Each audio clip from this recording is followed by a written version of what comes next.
네, 유럽 국가들의 우려와 집단 반발에도 트럼프 미국 대통령이 일부 유럽 국가들에 관세를 부과하겠다는 계획을 실행할 거라고 밝혔습니다. 워싱턴 연결해서 관련 내용 들어보겠습니다. 정우윤 특파원. 네, 워싱턴입니다. 오늘은 미국의 연방 공휴일입니다. 그래서 주요 일정이 없었는데 언론 인터뷰들이 공개되며 날선 신경전이 계속됐습니다. 우선 언급하신 덴마크령 그린란드를 둔 미국과 유럽 국가들의 갈등은 점입 가경 양상입니다. 트럼프 미국 대통령은 그린란드에 병력을 보냈다는 이유로 8개 유럽 국가들에 대해 당장 다음 달부터 추가 관세를 부과하겠다고 했었는데요. 이 계획을 100% 실행할 거라는 의지를 미국 MBC와의 인터뷰를 통해 밝혔습니다. 단순한 엄포가 아니라는 겁니다. 그러면서 이 관세는 미국의 그린란드 매입이 합의될 때까지 부과될 거라고 덧붙였는데 유럽 국가들의 반발이 더욱 커질 것으로 보입니다. 세계경제포럼 참석을 위해 스위스를 찾은 스콧 베선트 미 재무장관은 유럽 국가들이 미국의 보복 관세를 검토하는 건 매우 현명하지 못하다면서 그린란드 매입 필요성과 의지를 새삼 강조했습니다. 들어보시겠습니다. The president is looking at Greenland as a strategic asset for the United States. We are not going to outsource our hemispheric security to anyone else.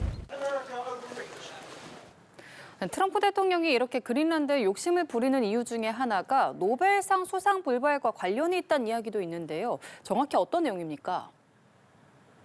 네, 이 얘기는 미국의 한 유력 언론이 트럼프 대통령이 노르웨이 총리에게 보낸 편지 내용이라고 보도하면서 처음 알려졌는데요. 트럼프 대통령은 자신이 여러 글로벌 분쟁을 해결했음에도 노벨 평화상을 받지 못했기 때문에 더는 평화만을 생각할 의무가 없다는 내용이 담겼다는 겁니다. 이에 노르웨이 총리는 현지 언론과 인터뷰를 통해 트럼프 대통령으로부터 그런 편지를 받았음을 인정했는데요. 노벨상은 독립적인 노벨위원회가 선정하는 것이지 노르웨이 정부와는 아무 관련이 없다, 무관하다는 사실을 다시 한번 설명했다고 덧붙였습니다. 그러자 트럼프 대통령은 노벨상에는 관심이 없다고 말하면서도 노르웨이 정부가 노벨상 수상자 선정을 통제하고 있다고 주장했습니다. 반면 베선트 재무장관은 트럼프 대통령의 관세 조치가 노벨상 수상 불발 때문이라는 지적은 터무니없다고 일축했습니다. 네, 마지막으로 트럼프 관세에 대한 미국 대법원 판결 얘기해 보죠. 자, 벌써 2번이나 환불을 켰는데 내일은 결과가 나올 가능성이 있을까요? 네, 잘 알려진 것처럼 미국 연방대법원은 어떤 사건인지는 공개하지 않은 채 며칠 날 판결 선고가 있다고만 지정하는데요.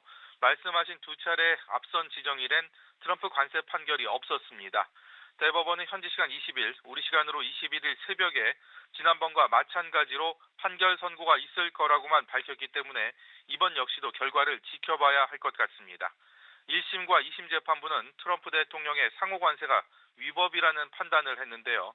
최종 판결이 임박해지면서 트럼프 대통령과 행정부 주요 인사들의 압박이 이어지고 있고 한편으로는 초조함도 느껴집니다. 트럼프 대통령은 며칠 전 소셜미디어에 관세왕, 미스터 관세라는 문구가 적힌 자신의 사진을 올려 눈길을 끌었고요. 우리와 관세 협상을 주도했던 인물이죠. 제이미슨 그리어 무역대표부 대표는 대법원이 트럼프의 상호 관세를 무효화할 경우 곧바로 대체 관세를 도입할 거라고 밝혔는데요. 관세를 복원하는 일을 판결 다음 날 바로 착수할 거라며 다른 법적 근거를 통해 충분히 트럼프 관세 정책을 수행할 수 있음을 강조했습니다.